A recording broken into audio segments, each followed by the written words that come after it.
Hi everyone, and welcome to the All Things ITSM Global Podcast. We're coming to you from Knowledge 16 in Las Vegas. I'm Kirsty McGowan, and I'm here with Ken Gonzalez. It's a pleasure to see you. Yeah, nice to see you, Ken. Charlie Betts. Kirsty.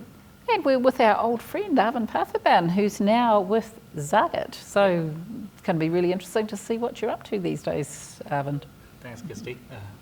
So a little bit about Zagat. So we are a conversion rate optimization software for digital marketers.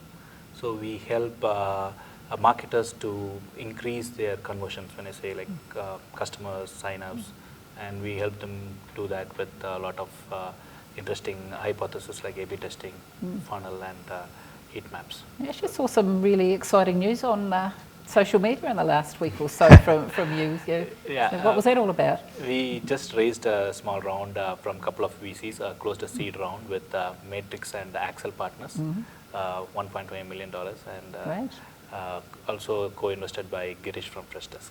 Excellent. Thank you.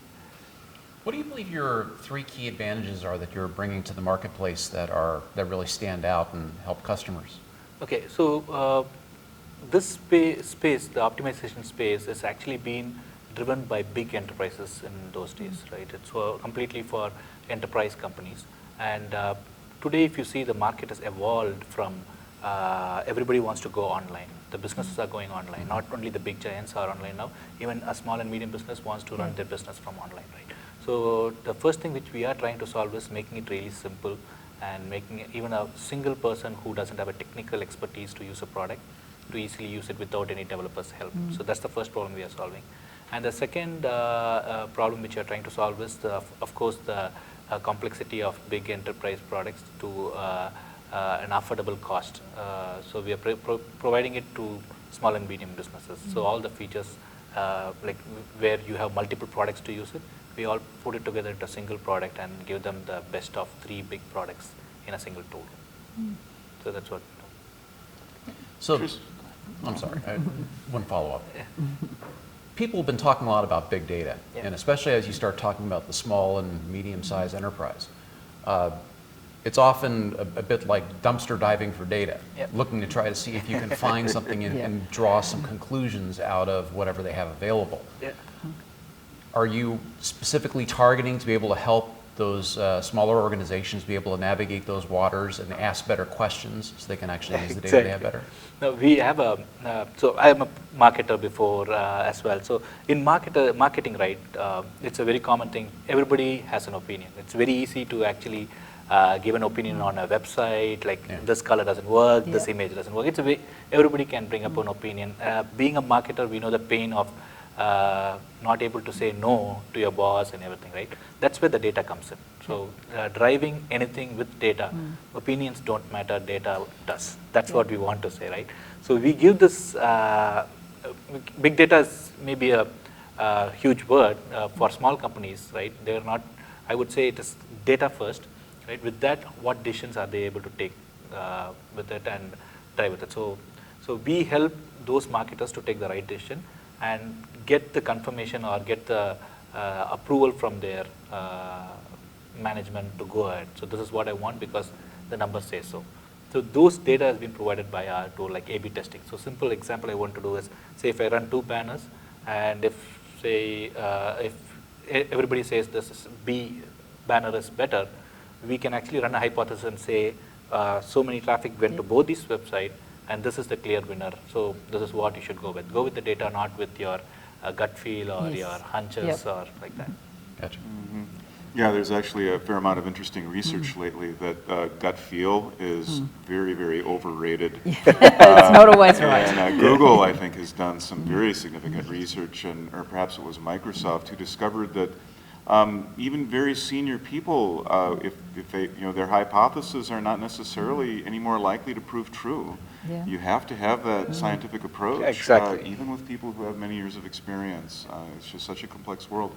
You had said something very interesting to me earlier on a different topic about using ITIL insights, IT service management insights, and practices such as change management to help your marketing customers deal with the increasing complexity of the marketing processes. Exactly. Which is a really interesting angle. Can you tell me more about that? Yeah, so how I want to put it is, see, two different things. You take a camera and you take a helicopter, a toy helicopter, that becomes a drone, right, where you can see and drive, right? Yeah. The same thing, get the best of two different domains.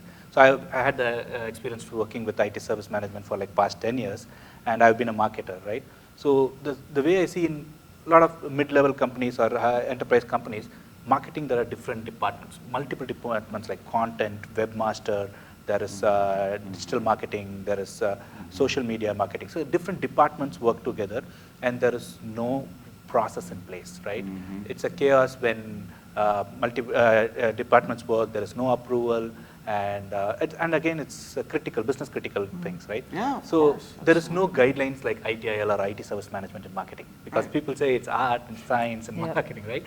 So what struck us is, what if there is this IT change management kind of process in the webmaster? No tool in the market provides that.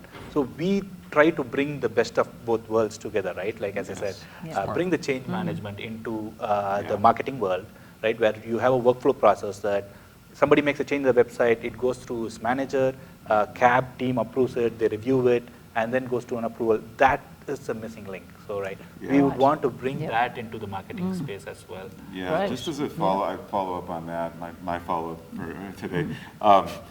So there's been a number of statements, there's numbers in the industry about how all this, the CIO is going to lose all the money to the chief marketing officer. And there's been some implications that all these IT processes, are just kind of maybe just going to go away, because when, the IT budget is owned by the CMO. And my prediction has always been, no, what's going to happen is that the CMO is going to find themselves needing those configuration and processes, change management. These were not necessarily tied to the CIO as an individual. Yeah, all those processes that we've been using for so long, they're not IT specific, are they? They really translate to any part of the business. It's about complexity. And I'll just say one more thing. The editor-in-chief of IEEE Software, Diomidis Spinellis, if I have the name right, wrote a very interesting column last December where he said, what software management gives to the world is the art of managing extraordinary complexity. Well, that's this a great is quote. I like that. And with everything being digital and digital artifacts, we're going to keep having these conversations. Definitely, of course. No, that was I'm going to have to get that quote off you and use that. That was a good one. Very good. Well, thanks for your time, Arvind. It's been great to have you back in our circle again. So it's a while since we've seen you. So good luck with Zagat. It looks like things are really moving along pretty fast for you, and it's been an exciting year. Thank you so much. Yeah, it's been a wonderful journey. Past 2 years, it's been almost 2 years seeing you. Good to see all familiar faces, and glad to be here. Thanks, Arvind.